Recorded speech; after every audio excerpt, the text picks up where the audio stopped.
Hello बच्चों, तो pharmacognosy के वेरी इंपॉर्टेंट क्वेश्चन रेडी करने हैं। अच्छा, कुछ बच्चे पूछ रहे हैं सर पास हो जाएंगे। अब ये बताओ, इस बात की गारंटी कौन ले सकता है कि तुम पास होगे कि नहीं? क्योंकि बड़ा जिस हिसाब से क्वेश्चन पूछते हो आप लोग, बड़ा रिस्की है। पास होगे कि नहीं मुझे भी डाउट है। तो आज कितने क्वेश्चन हैं? 25 इंपॉर्टेंट क्वेश्चन है, क्योंकि वही चीज़ वीडियो में बताई जाए, उसी चीज़ पे फिर से क्वेश्चन आए। मीन्स एक चीज़ को कितने बार और कितने तरीके से मैं समझाऊं, उसके बाद भी नहीं समझ पा रहे हो तो मैं कैसे कह दूं कि पास हो जाओगे, है ना? और फिर पास होना ना होना, एग्जाम टाइम पे आपका दिमाग कितना काम करता है, इस बात पे सबसे ज़्यादा फर्क पड़ता है। मैं एमसीक्यू पे सबसे ज़्यादा जोर सिर्फ इसलिए दे रहा हूं कि भाई मिनिमम मान के चलो कि 16 नंबर से लेके 18 नंबर आपके कॉलेज से जाएंगे। 20 भी जा सकते हैं, 19 भी जा सकते हैं। मैं वर्स्ट क्राइटेरिया पकड़ के चल रहा हूं, 16। ठीक, अब 16 नंबर वहां, और मान लिया 20 नंबर आपने एमसीक्यू के सही कर लिए। कितने हो गए भाई? ये लगभग हो गए आपके 36। और अगर कहीं 18 आपके कॉलेज वालों ने भेज दिया, ये कितना हो गया? 38। और पासिंग मार्क कितना होता है? पासिंग मार्क होता है 40 आउट ऑफ 100। मतलब अगर एमसीक्यू सारे सही कर लिए, क्योंकि एमसीक्यू का खास फंडा ही अगर सही है तो पूरे नंबर मिलेंगे, नंबर कटने वाला चक्कर नहीं इसमें। तो मतलब अगर आपके कॉलेज ने 16 भेजा तो आपको पूरी थ्योरी में से जो 60 नंबर की आपकी थ्योरी है उसमें से 4 नंबर पासिंग मार्क लाने रहेंगे। और अगर 18 भेज दिया आपके कॉलेज वालों ने तो पूरी 60 नंबर में आपको खाली 2 नंबर लाने रहेंगे। ये मिनिमम क्राइटेरिया है पास होने का। यही एक वजह सबसे ज्यादा जोर मैं एमसीक्यू पे लगा रहा हूं कि लटे से लटे 15-16 क्वेश्चन भी अगर फंस जाते हैं तो 2-4-10 नंबर तो थ्योरी में बड़े आराम। मैं कहता हूं कुछ कोग्नोसी नहीं पढ़ी, कुछ सोशल फार्मेसी नहीं पढ़ी, सुटेक्स नहीं पढ़ी, केमिस्ट्री नहीं, कुछ नहीं पढ़ा, खाली एमसीक्यू लगा के गए, तो इतना कुछ तो मैं एमसीक्यू में भी बता देता हूं कि उस टाइप का क्वेश्चन अगर आया और ये सोच के कुछ भी लिख के चले आओगे, मतलब ये उनके लिए जिसने पढ़ाई करी ही नहीं वो भी पास हो जाओगे। और 15-16 क्वेश्चन ना फंसे ये तो संभव ही नहीं है। मैं तो मान के चल रहा हूं कि यूपीबीटी में पूरे क्वेश्चन फंस जाएंगे। मींस 20 में 20 की तैयारी है मेरी, याद रहे। तो एग्जाम के पहले तक बिल्कुल फिट रहो, कोई किसी तरह की कोई बीमारी नहीं होनी चाहिए। गर्मी बहुत है, अपने आप को बचा के रखो। कंटेंट कम नहीं पढ़ने दूंगा, ये मेरी गारंटी है। ठीक, लाइक शेयर सब्सक्राइब तुम्हारी तरफ से कम नहीं होने चाहिए, और फ्री की स्टडी में कमी मैं नहीं करने दूंगा। ठीक है, यही इंपॉर्टेंट चीजें देने के लिए लोग हजारों रुपए मार्केट में बैठे हैं दुकान खोल के। और बहुत लोगों को मुझसे समस्या है, बहुत लोगों को, कि जिस चीज के मैं फी चार्ज कर रहा हूं, जिस चीज के लिए, उस चीज को आप फ्री में कैसे प्रोवाइड कर सकते हो? नहीं करना है आपको। मींस इनडायरेक्टली मेरे पे कि क्यों ऐसा कर रहे हो? नॉमिनल चार्ज लगाओ, कुछ लगाओ। लेकिन मेरा एक ही मानना है, फ्री तो फ्री, हर बच्चा पढ़ेगा और हर बच्चा पास होगा। खुद देख रहे हो कि इतने कम समय में कितना कंटेंट दे रहा हूं आपको, समझे? खैर चलो, ये तो बात हुई ऐसे ही। तो कुल मिला के अगर एमसीक्यू मेन फोकस रखो, थ्योरी का पोर्शन पढ़ते रहो, बिल्कुल पढ़ते रहो। और मैं तो खुद भी बोलता हूं, देखो सोशल फार्मेसी मैंने साल भर कुछ नहीं पढ़ाया, केमिस्ट्री के अलावा कुछ पढ़ाने का इरादा नहीं था। आपने एचएपी बोला, मैंने एचएपी पढ़ाया। आपने सुटिक्स बोला, मैंने सुटिक्स पढ़ाया। आपने कहा सोशल फार्मेसी का एक चैप्टर पढ़ा दीजिए, वो भी मैंने पढ़ाया। और गारंटी लेता हूं जो भी मैंने पढ़ाया, कुछ भी अगर ऐसी चीज बताओ जो ना समझ में आई हो, राइट? खैर चलो, फार्माकोग्नोसी भी आते हैं। टेस्ट ऑफ ग्लाइकोसाइड, इसमें क्या है? ग्लाइकोसाइड के टेस्ट के नाम लिखने हैं भाई। अलग अलग तरह के आइडेंटिफिकेशन टेस्ट हैं, अल्कलॉइड के अलग हैं, टर्पेनॉइड के अलग हैं, रेजिन्स के अलग हैं, ग्लाइकोसाइड्स के अलग हैं। तो नाम देने हैं ग्लाइकोसाइड के टेस्ट है। कौन सा भाई? Borntrager test, Keller Killiani test, Liebermann Burchard test. या मॉडिफाइड बॉन्ड ट्रैगर टेस्ट, ये किसके लिए है? ये सारे के सारे टेस्ट हैं हमारे किसके? ग्लाइकोसाइड के लिए, राइट। तो ये कुल मिला के कह सकते हो कि ये सारे किसके लिए हैं? ग्लाइकोसाइड के। ओके, ठीक है। तो डी ऑप्शन हमारा सही है। नेक्स्ट क्वेश्चन है which is not test for alkaloid, इसमें से कौन सा आइडेंटिफिकेशन टेस्ट नहीं है एल्कोलॉइड के लिए? देखो क्वेश्चंस ट्रिकी हो सकते हैं, लेकिन अगर ध्यान से क्वेश्चन देखो, जब मैं पढ़ाता हूं इंपॉर्टेंट क्वेश्चन है सारे, क्वेश्चन को बहुत ध्यान से पढ़ो और चारों ऑप्शन को ये मत मतलब इस चक्कर में मत रहो हाँ सही आंसर बता दो सर, खाली सही हम देख लेते हैं, इस बिल्कुल चारों ऑप्शन जो मैं देता हूं उसके पीछे भी वजह है, वो सारी चीजें क्लियर होंगी आपके एग्जाम में। जिन बोर्ड्स के एग्जाम हुए हैं, जिन बच्चों ने दिए हैं, उनको इस चीज का एहसास है, राइट। तो आपको भी पता कब चलेगा? एग्जाम टाइम पे। तो which is not test for alkaloid? Dragendorff, Borntrager, Hager और मेयर। सभी थोड़ी देर पहले हमने क्या पढ़ा? ग्लाइकोसाइड का कौन सा है? बॉन्ड ट्रैगर टेस्ट है, राइट। इसका मतलब यहां तो क्लियर हो गया कि भाई ड्रैगन ड्रॉप भी एल्कोलॉइड के लिए, मेयर्स भी है और हैगर्स भी है। इट मींस कौन सा नहीं है? तो हमारा बी ऑप्शन करेक्ट है। बी ऑप्शन किसके लिए होता है? ग्लाइकोसाइड्स के लिए, ठीक। नेक्स्ट क्वेश्चन पे आते हैं, test for identification of anthraquinone glycoside. Anthraquinone glycoside के लिए कौन सा टेस्ट है? तो पहली चीज तो ध्यान रखो भाई, है क्या ये? ग्लाइकोसाइड। कौन सा? एंथ्राक्विनोन। बॉन्ड ट्रैगर टेस्ट और मॉडिफाइड बॉन्ड ट्रैगर टेस्ट दोनों ग्लाइकोसाइड के लिए और स्पेशली एंथ्राक्विनोन ग्लाइकोसाइड के लिए। तो कुल मिला के हमारा आंसर क्या होगा? ऐसे केस में ये होता है बोथ, राइट। मिसप्रिंट हो गया, तो डी ऑप्शन हमारा सही है। नेक्स्ट है drug is not under the class of organised drug. अब देखो ऑर्गेनाइज्ड और अनऑर्गेनाइज्ड का कॉन्सेप्ट आपको क्लियर होगा। अगर प्लांट के किसी पार्ट से कोई ड्रग का जो सोर्स है, प्लांट का कोई पार्ट है, मान लिया लीफ है, राइजोम्स है, या फ्रूट है उसका, या बड है उसका, है ना, या स्टेम है, तो ऐसी ड्रग्स को क्या बोलोगे? ऑर्गेनाइज्ड, है ना। और अनऑर्गेनाइज्ड क्या? पूरा पूरा पेड़ आ गया, है ना। मींस ये क्लियर नहीं है कि कहां से उठाना है ना सब। तो drug is not under the class of organised drug. Leaf, flower, fruit. अब देखो लीफ क्या है? प्लांट का पार्ट है। फ्लावर क्या है? प्लांट का पार्ट है। फ्रूट क्या है? प्लांट का पार्ट है। लेकिन गम क्या है? सिक्रीशन है। क्या है? सिक्रीशन है। इट मींस ये अनऑर्गेनाइज्ड है। हम ये नहीं कह सकते कि स्पेशली इसका लीफ है या स्टेम है या है, अनऑर्गेनाइज्ड। इसीलिए अनऑर्गेनाइज्ड क्या होगा? गम। तो not under the class of organised drug. तो कौन सा ऑर्गेनाइज्ड ड्रग का पार्ट नहीं है? That is gums. तो ऑर्गेनाइज्ड ड्रग क्या है? लीफ, फ्लावर, फ्रूट्स, ये सारे क्या? ऑर्गेनाइज्ड ड्रग है। नेक्स्ट क्वेश्चन पे आते हैं, अनऑर्गेनाइज्ड ड्रग इज। अब अनऑर्गेनाइज्ड ड्रग क्या है? कौन सी है? मतलब बेलाडोना, एपियक, सिनेमन या कटेचू। तो देखो ये जितनी भी हैं, किसी का बार्क है, किसी की लीफ है, किसी का कुछ है, लेकिन हम कटेचू की बात करें, कटेचू क्या है भाई? उसका एक पार्ट है। तो ये किस कैटेगरी में आ गया? अनऑर्गेनाइज्ड ड्रग कैटेगरी में आ गया। नेक्स्ट है which one is not unorganised drug. कौन सी अनऑर्गेनाइज्ड ड्रग नहीं है? हींग, कटेचू, बेंजोइन, ये तीनों क्या है? अनऑर्गेनाइज्ड ड्रग हैं। और कौन सी नहीं है?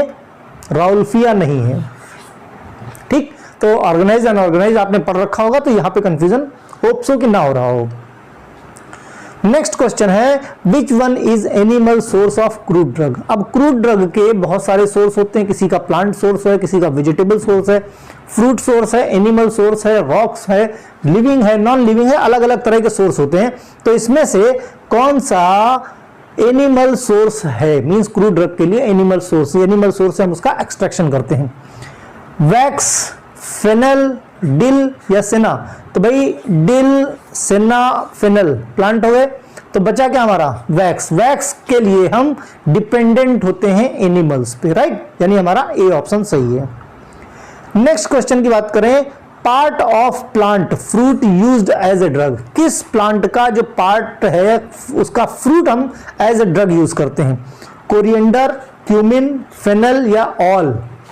तो ये जो प्लांट है सारे के सारे, इनके जो फ्रूट होते हैं, कोरिएंडर धनिया, उसका जो फ्रूट होता है, फेनल, क्यूमिन, इन सबके जो फ्रूट होते हैं उनका इस्तेमाल करते हैं हम एज ए ड्रग सोर्स के लिए। Entire plant has a medicinal value. अब इसमें क्या कंप्लीट प्लांट की मेडिसिनल वैल्यू किसकी है? बेलाडोना, एरगट, तुलसी या ऑल? तो बेलाडोना ले लो, एरगट हो या तुलसी का प्लांट हो, ये सारे प्लांट, चाहे लीफ की बात करो, चाहे फ्रूट की बात करो, चाहे फ्लावर की बात करो, चाहे स्टेम की बात करो, सब कुछ इनका क्या है? मेडिसिनल वैल्यू होती है हर चीज की। ठीक, यानी हमारा ऑप्शन सही कौन सा है? डी आंसर हमारा करेक्ट है। नेक्स्ट क्वेश्चन की बात करें, विच is not anti spasmodic drug. Anti spasmodic drug इनमें से कौन सी नहीं है? धतूरा, क्यूरारे, ओपियम एंड या टैक्सस। तो देखो ध्यान से, धतूरा की भी एंटी स्पाज्मोटिक एक्टिविटी होती है, क्यूरारे की भी होती है और ओपियम की भी होती है। बचा टैक्सस। टैक्सस की कोई भी एंटी स्पाज्मोटिक एक्टिविटी नहीं होती, यानी हमारा डी ऑप्शन करेक्ट है। नेक्स्ट है used as a astringent. Astringent की तरह कौन यूज होता है? किसका? विनका, सिंकोना, धतूरा या कटेचू? कटेचू। तो कटेचू एक ऐसा प्लांट है, कटेचू का क्या है? एज ए एस्ट्रिंजेंट यूज होता है, प्रोटीन प्रेसिपिटेटर होता है, ब्लड वेसल्स कॉन्स्ट्रिक्ट कर जाती है, एस्ट्रिंजेंट की तरह इसका एक्शन होता है, डी ऑप्शन करेक्ट है। नेक्स्ट है इम्यूनोमोडुलेटेड ड्रग। देखो मे बी कि जब आप क्वेश्चन दे रहे हो, जब क्वेश्चन आप क्या है ध्यान से पढ़ रहे हो या एग्जाम दे रहे हो सकता है उस वक्त बहुत ध्यान से देखना पड़े। इम्यूनोमोडुलेटेड ड्रग मैंने क्या बताया भाई? क्या है? जिनसेंग, अश्वगंधा, तुलसी, ये सारे हैं। मैंने इसलिए बताए सारे, all of the above maximum में इसलिए कर देता हूं ताकि आपके पास नॉलेज हो जाए, आपको पता हो जाए कि हाँ भाई ये सारी ड्रग हैं। अब हो सकता है कि बहुत सारी ड्रग के नाम दे दिया जाए, धतूरा दे दिया गया है ना, या सिंकोना दे दिया गया, बहुत सारी ड्रग दे दी गई, उनमें से कोई एक ड्रग तुलसी, अश्वगंधा या जिनसेंग में से, और पूछ लिया जाए कि which one is the immunomodulated drug, तो वहां पे आपको आइडेंटिफाई करके टिक। यहां से देखो 3 क्वेश्चन क्लियर होते हैं आपके। इम्यूनोमोडुलेटेड ड्रग कौन सी? जिनसेंग, एक क्वेश्चन। इम्यूनोमोडुलेटेड ड्रग कौन सी? अश्वगंधा, दूसरा क्वेश्चन। इम्यूनोमोडुलेटेड ड्रग कौन सी? तुलसी, तीसरा क्वेश्चन। अब ये तीनों ड्रग कहीं भी किसी भी फॉर्म में दे दिए जाएं, आप तुरंत आइडेंटिफाई कर लोगे, राइट? इसीलिए कहता हूं एमसीक्यू बहुत ध्यान से 2-4 बार जरूर लगाओ, तभी क्लियर होता है। तो नेक्स्ट है leaves of the following drug are effective except. Leaves of following drug, leaf किस प्लांट की लीफ जो है इफेक्टिव नहीं है, मींस सारे इसमें जो है क्या दिया है? Leaf of the following drug are effective except. सभी मतलब किसकी लीफ इफेक्टिव होती है? एक्सेप्ट मींस एक के सिवाय, एक को छोड़ के बाकी वो कौन सा है एक जिसकी लीफ इफेक्टिव नहीं होती है? बाकी सबकी लीफ इफेक्टिव है। ठीक, क्वेश्चन को थोड़ा सा घुमाया, इसलिए पढ़ो, ध्यान से पढ़ो उसको। तो कौन सी लीफ भाई? सेन्ना की लीफ, वसाका की लीफ, डिजिटलिस लीफ इफेक्टिव है। किसकी नहीं है?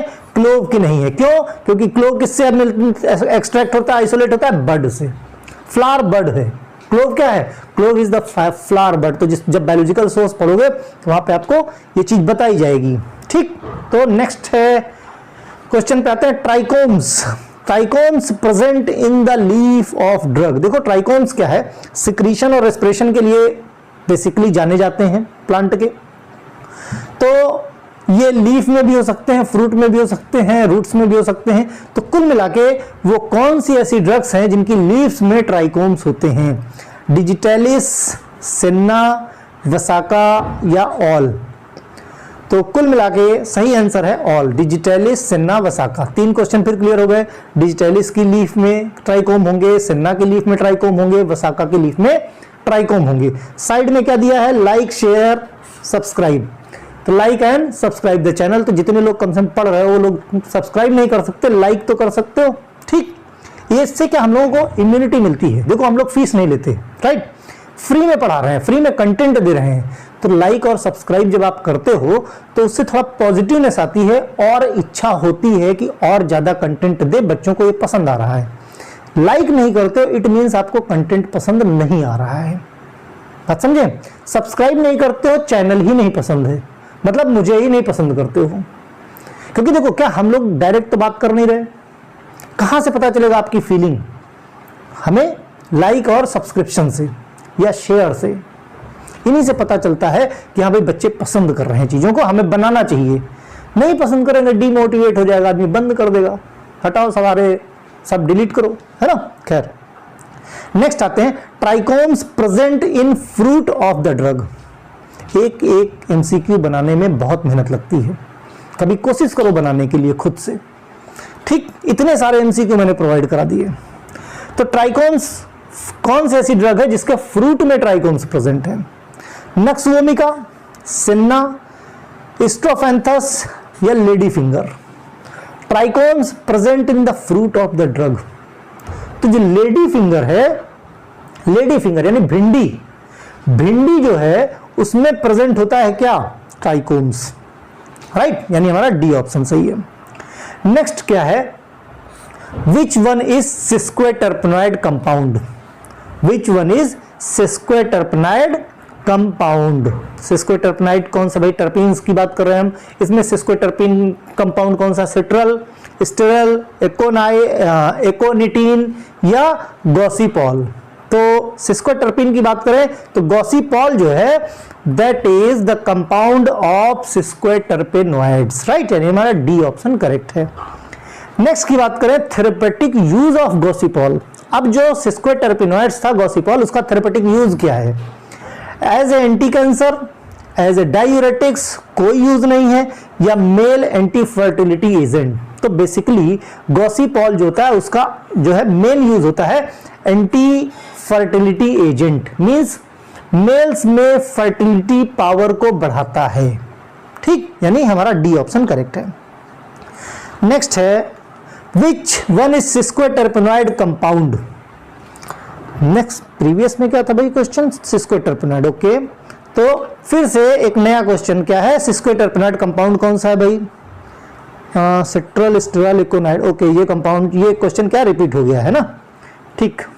नेक्स्ट है, example of monoterpenoid. Example of monoterpenoid, monoterpenoid का एग्जाम्पल कौन सा है? फेनकॉन, सिट्रल, लिमोनिन या ऑल। तो कुल मिला के बी ऑप्शन ऑल, ये सारे के सारे मोनोटर्पेनॉइड से। ठीक इसी तरह से देखो क्या है, कई बार पढ़ते रहोगे तो क्लियर हो जाएगा आपको कि हाँ भाई देखते ही फेनकॉन, सिट्रल, लिमोनिन, है ना, ये सब क्या मोनोटर्पेनॉइड्स हैं। जिन बच्चों ने पूरे साल थॉरो स्टडी करी उनके लिए तो बहुत अच्छी बात है, कोई बात नहीं, उनको सब आता है, उनको कोई जरूरत नहीं है सब पढ़ने की। लेकिन जिन्होंने कम पढ़ा है वो सब कंफ्यूज हो जाते हैं, क्या होते हैं मोनोटर्पेनॉइड्स, कौन से होते हैं डाई टर्पीन्स, कौन से होते हैं सिस्क्वेटरपीन्स, है ना। तो कम से कम एमसीक्यू पढ़ने से याद तो हो जाएगा, एग्जाम में आएगा तो लगा तो लोगे आंसर, ठीक है। कई बार थॉरो स्टडी करो तो भी कंफ्यूजन हो जाता है, लेकिन एमसीक्यू लगाने से टॉपिक क्लियर हो जाता है आपको, ठीक है। मोनोटर्पीन्स कौन से? ये सारे के सारे। नेक्स्ट है, glycosidic drug having laxative property. अब ऐसे क्वेश्चन आएंगे तो घूमोगे तो भाई, ऐसी कौन सी ड्रग है जिसमें, ऐसी कौन से ग्लाइकोसाइड हैं जिनकी लग्जेटिव प्रॉपर्टी होती है? तो सिना, रुबार्ब और क्वासिया, ये तीनों ऐसी ड्रग हैं जिनके ग्लाइकोसाइड्स में लग्जेटिव प्रॉपर्टी होती हैं, या ये तीनों ग्लाइकोसिडिक ड्रग्स हैं जिनकी एज सच जो है लग्जेटिव प्रॉपर्टी होती है, यानी हमारा बी ऑप्शन करेक्ट है, ठीक। तो ध्यान रखना, glycosidic drug having laxative property, उसमें सिन्ना, रुबार्ब और क्वासिया है, ओके। नेक्स्ट है, which oil is used therapeutically in UTI infection? कौन सा ऐसा ऑयल है जिसका थेरेपेटिकली यूरिनरी ट्रैक्ट इन्फेक्शन में इस्तेमाल होता है उसके ट्रीटमेंट में? Lavender oil, sandalwood oil, clove oil या एलमंड ऑयल? बताओ भाई, यूटीआई इन्फेक्शन में कौन सा ऑयल है जो यूज किया जाता है? तो दैट इज सैंडलवुड ऑयल, यानी हमारा सी ऑप्शन करेक्ट है। इसी के साथ 21 हो गए, अच्छा आगे भी हैं, good. Ginseng and ashwagandha are, देखो अब क्या है, फिल इन द ब्लैंक्स पे आ जाओ, fill in the blanks, oblique कर दो, आंसर इन वन वर्ड, वो भी तो यही होगा। मैं पूछता हूं ginseng and ashwagandha are useful in, one word में लिखो या फिल इन द ब्लैंक्स। जैसे मैंने बताया क्या है, ये दोनों इम्यूनोमोडुलेटरी ड्रग्स है। अगर प्रीवियस में एमसीक्यू पढ़ा है तो यहां पे क्लियर हो जाएगा, इम्यूनोमोडुलेटरी ड्रग है। Clear, fill in the blanks में भी आ गया आपका और आंसर इन वन वर्ड में भी आ गया। यहां तो मैंने लिख दिया है, वहां पे आपको ऑप्शन नहीं मिलेगा। An agent that cause evacuation of bowel is called, पेट जो साफ कर दे, evacuation of bowel, bowel movement को जो बढ़ा दे, ऐसे एजेंट को क्या बोलोगे? That is purgative. Answer in one word भी हो गया और फिल इन द ब्लैंक्स में क्या भरोगे? Purgative, right. तो इस तरह से नेक्स्ट क्वेश्चन पे आओ। Relieve pain without causing loss of consciousness. Excuse me, blank space है या क्वेश्चन क्या है? Relieve pain without causing loss of consciousness. Pain को रिलीव करता है लेकिन कॉन्शियसनेस, होश में रहता है पेशेंट, तो एनेस्थीसिया नहीं हो सकता। इसका मतलब क्या है? Plane analgesic. ऐसे केस में इनको हम क्या बोलते हैं? ट्रू एनाल्जेसिक, जैसे हमारे ओपियम वगैरह थे, मॉर्फिन कैटेगरी की। ठीक, नेक्स्ट क्वेश्चन है most important function of trichome is. Trichomes का मोस्ट इंपॉर्टेंट फंक्शन क्या होता है? तो मोस्ट इंपॉर्टेंट फंक्शन की बात करें तो सिक्रीशन आ जाएगा यहां पे और एब्जॉर्प्शन आ जाएगा यहां पे। तो दो मेन जो इनके फंक्शन होते हैं, सिक्रीशन एंड एब्जॉर्प्शन। तो ये 25 वेरी इंपॉर्टेंट क्वेश्चन है। अच्छे लगे हो तो लाइक शेयर सब्सक्राइब कर देना, ना अच्छे लगे हो तो अनसब्सक्राइब करके टाटा बाय बाय कर देना कि सर जी ऐसा है कि अब हमको नहीं समझ में आ रहा है। ठीक है, ओके, बाय।